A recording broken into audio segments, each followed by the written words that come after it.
காப்பாற்ற மாட்டீங்களா? யாராவது காப்பாற்ற மாட்டீங்களா? யானைய கொண்டாத விழும் ஆபத்து. என்னப்பா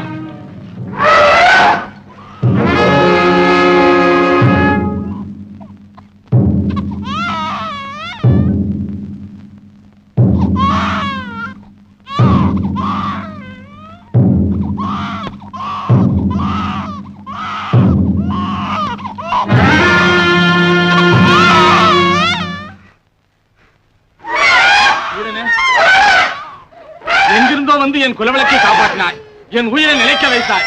உன் பெயர் என்ன? தாவூத் கான். உனக்கு என்ன வேண்டும்? கேள், தருகிறேன். இவனை கொல்ல வேண்டும். நீ பேசாமல் இரு. ஓ, அல்லாஹ் மீது ஆணையிட்டு இருக்கிறேன். உன்னை தளபதியாக நியமிக்க வேண்டும் அல்லவா? வா வா என்னோட வா.